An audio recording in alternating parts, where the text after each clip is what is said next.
نجاش جن کا اصل نام اسما بن ابجر تھا حبشہ موجودہ ایتھوپیا کہ وہ عادل اور باوقار بادشاہ تھے جن کا نام اسلامی تاریخ میں عزت انصاف اور حق پسندی کی علامت کے طور پر ہمیشہ زندہ رہے گا۔ وہ ایک عیسائی حکمران تھے مگر دل کے سچے انصاف پسند اور نرم خو انسان تھے۔ ان کے دون حکومت میں حبشہ ایک مضبوط اور منظم ریاست تھی جہاں قانون کی بالادستی قائم تھی اور رعایا کو مذہبی آزادی حاصل تھی۔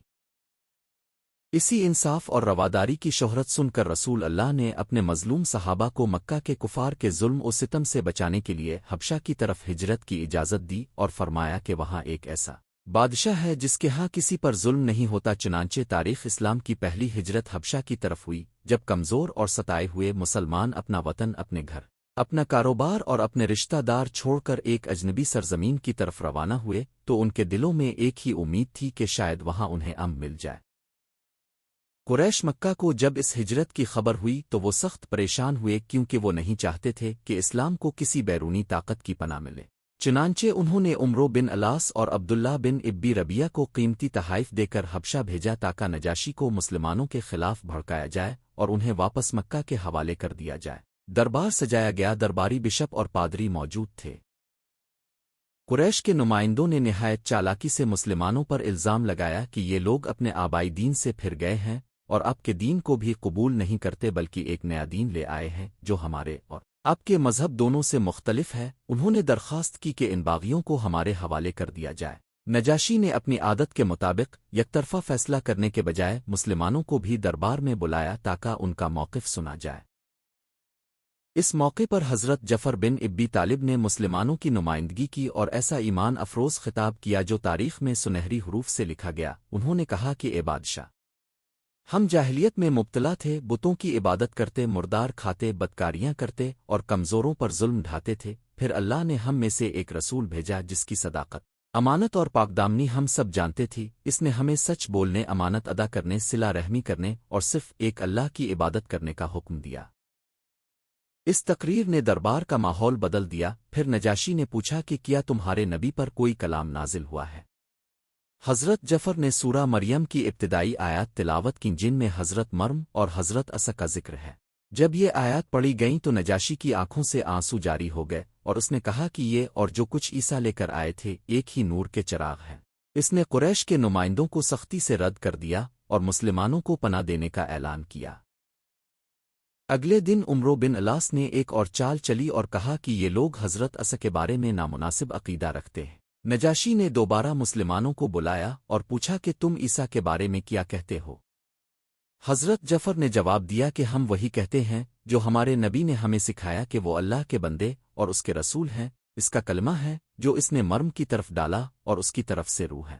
نجاشی نے زمین سے ایک تنکا اٹھایا اور کہا کہ تمہارے اور ہمارے عقیدے میں اس تنکے جتنا بھی فرق نہیں۔ پھر اس نے قریش کے تحائف واپس کر دیے اور مسلمانوں کو مکمل آزادی دے دی۔ یہ واقعہ نجاشی کے عدل، دیانت اور حق شناسی کی روشن مثال ہے۔ وقت گزرتا گیا اور نجاشی کے دل میں اسلام کی سچائی مزید راسخ ہوتی گئی۔ روایات کے مطابق انہوں نے خفیہ طور پر اسلام قبول کر لیا تھا کیونکہ وہ اپنی قوم کے رد عمل سے واقف تھے۔ انہوں نے رسول اللہ کی خدمت میں خطوط بھیجے اور اپنی بیعت کا اظہار کیا۔ بعض روایات میں آتا ہے کہ جب رسول اللہ نے حضرت حبہ کا نکاح کرنا چاہا تو نجاشی نے حبشہ ہی میں ان کا نکاح پڑھایا اور مہر بھی اپنی طرف سے ادا کیا۔ یہ اعزاز بھی نجاشی کو حاصل ہوا کہ انہوں نے اسلامی ریاست کے قیام سے پہلے ہی مسلمانوں کی حفاظت کی اور ان کی عزت کی۔ جب نجاشی کا انتقال ہوا تو وہ حبشہ میں تھے مگر رسول اللہ کو وحی کے ذریعے ان کی وفات کی خبر دی گئی۔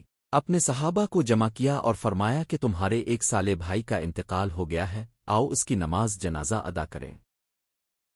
چنانچہ مدینہ منورہ میں غائبانہ نماز جنازہ ادا کی گئی۔ یہ اعزاز کسی غیر موجود شخص کو شاذ و نادر ہی حاصل ہوا۔ اس سے نجاشی کے مقام اور ان کے اخلاص کا اندازہ ہوتا ہے۔ نجاش کی زندگی ہمیں یہ سبق دیتی ہے کہ حق کو پہچانے کے لیے دل کا زندہ ہونا ضروری ہے۔ انہوں نے سیاسی دباؤ، سفارتی تعلقات اور بیرونی مفادات کو ایک طرف رکھ کر انصاف کا ساتھ دیا۔ وہ ایک عیسائی بادشاہ تھے مگر انہوں نے مسلمانوں کے ساتھ ایسا سلوک کیا جیسا ایک سچا دوست کرتا ہے۔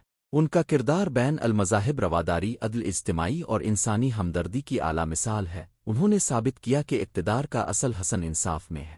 اگر وہ چاہتے تو قریش کے تحائف قبول کر کے مسلمانوں کو واپس بھیج دیتے اور مکہ سے اپنے تعلقات مضبوط بنا لیتے، مگر انہوں نے دنیاوی فائدے کے بجائے حق کا انتخاب کیا۔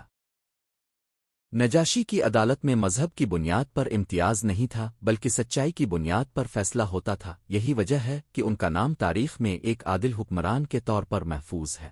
ان کی سیرت ہمیں یاد دلاتی ہے کہ ایک غیر مسلم بھی حق کا حامی اور اللہ کا مقرب بن سکتا ہے اگر اس کا دل انصاف اور سچائی سے لبریز ہو۔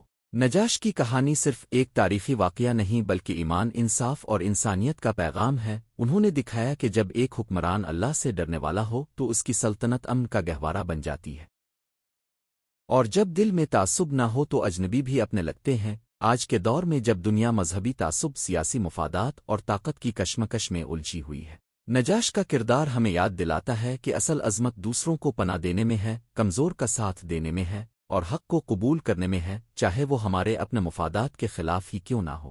وہ افریقہ کی سرزمین کا وہ روشن ستارہ تھے جنہوں نے اسلام کے ابتدائی دور میں مسلمانوں کو سہارا دیا۔ ان کی بدولت اسلام کے بیج محفوظ رہے اور بعد میں تناور درخت بن کر دنیا بھر میں پھیل گئے۔ نجاش کی یاد ہمیں یہ بھی سکھاتی ہے کہ اللہ اپنے دین کی مدد ایسے لوگوں سے بھی لے لیتا ہے جن کا ہم تصور بھی نہیں کر سکتے۔ ان کی وفات پر رسول اللہ کا غائبانہ جنازہ پڑھانا اس بات کی گواہی ہے کہ اللہ کے ہاں اصل معیار رنگ، نسل، قومیت نہیں بلکہ ایمان اور اخلاص ہے۔ اللہ تعالی ہمیں بھی نجاش جیسا عدل، حق شناسی اور مظلوموں کی حمایت کا جذبہ عطا فرمائے اور ہمیں یہ توفیق دے کہ ہم بھی سچ کا ساتھ دیں چاہے حالات کیسے ہی کیوں نہ ہوں۔ آمین۔